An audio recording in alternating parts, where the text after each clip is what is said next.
I was talking to my husband. I was like, you need to have conversations with your children and heal those relationships. Sorry. My husband said, and I quote, "What does the relationship that I have with my children have to do with you?" And I was like, dang, you're right. My bad.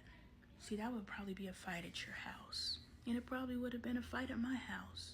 But when I stopped trying to have my own agenda and I actually listened to the man and what he wants, his handle with care instructions that I'm always talking about, I wish my husband would tell me what he wants. He does all the time and you argue him down. He said, I'm happy with the relationship with my children. To me, this is not fake love. To me, this is not rocky and superficial. And you know what else isn't rocky and superficial? Our merch and our books. Pick them up at LoneeTaylorArt.com. Why are you trying to mess up whatever the heck I got going on? Damn, boom. I'm like, because it's a false illusion? Because it's shaky as fuck. I see what it is. But if nobody else sees what it is, how is the illusion ever broken? Except I keep poking at it and poking at it and poking at it and poking at it till it pops. But if everybody is disillusioned, how is it an illusion or a disillusion? What's the opposite of a disillusion? How is it that? I think, y'all know what the hell I meant. I always be stumbling over my words, but y'all still rock with me. That's what the kids have, sister support. When my husband said, my relationship with my children is none of your business, or what does it have to do with you? I was like, you're right. You're right. And thank God you have the freedom to say that. And thank God I have the receptive ears at this point to receive it, because one of our last arguments were me trying to convince this man he needs to have some come to Jesus conversations with his kids. He said, oh man, if I could stop looking to be offended. There's always levels of this stuff. He says, look, you go ahead and have those conversations if that's what you need to do. If that's what you need to do for your healing, you have those conversations. How do you know I'm stuck? Just because my healing doesn't look like your healing. And even while I'm saying this, I feel like it's such a lie. I am so married to what healing looks like, because I've seen it replicated so many times. And I've seen what repression looks like, because I've been repressed and I've seen it replicated, period.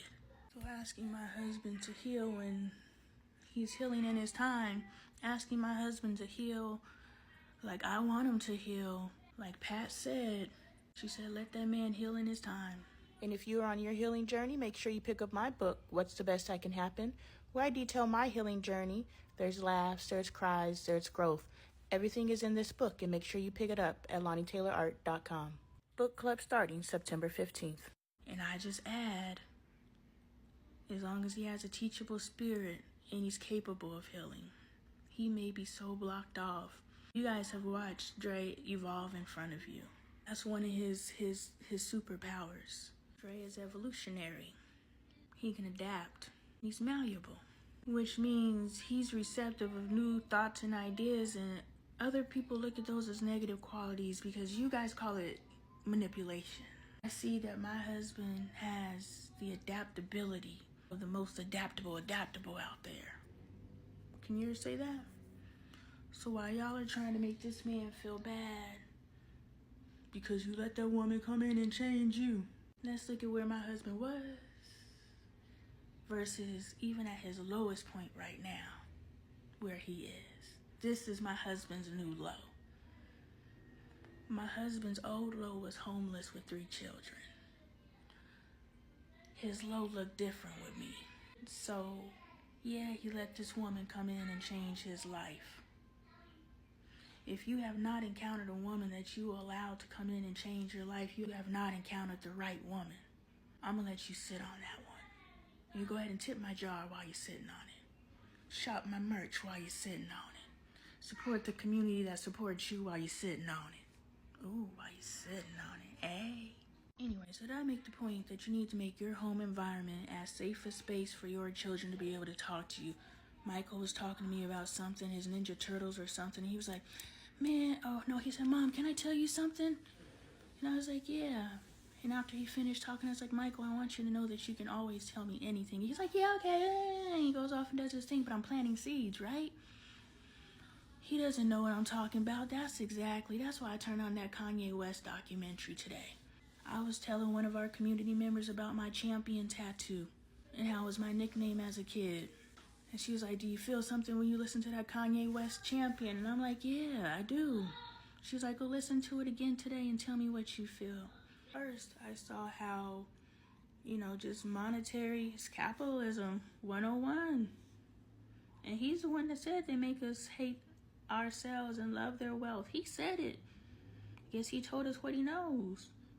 Because he was talking about, I just want it better for my kids. I'm not saying we live like I don't know what the line is, but money. See clothes, close your eyes. That was deprivation. Poverty is deprivation. No, poverty is the most non-distracting space you'll ever be if you actually sit down. Because trust me, the more money, more problems. Biggie wasn't talking big stuff. Biggie was prophesizing. The higher up you go, the more they attach to you from the top and the bottom. Right now, they just attach to you from the side. They might be attached to you from the bottom.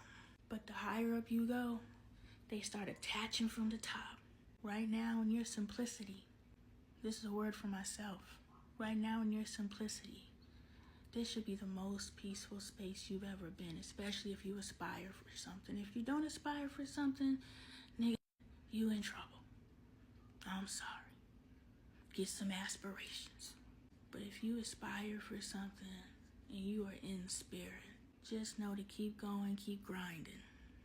Keep going, keep grinding. It's already done.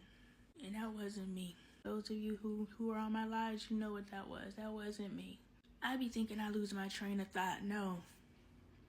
I download, I deliver a message, and then I literally hear it swoop past my ears. Somebody had to have experienced that in real life to understand that when something swoops out your body, that's what it really sounds like. That shit's crazy.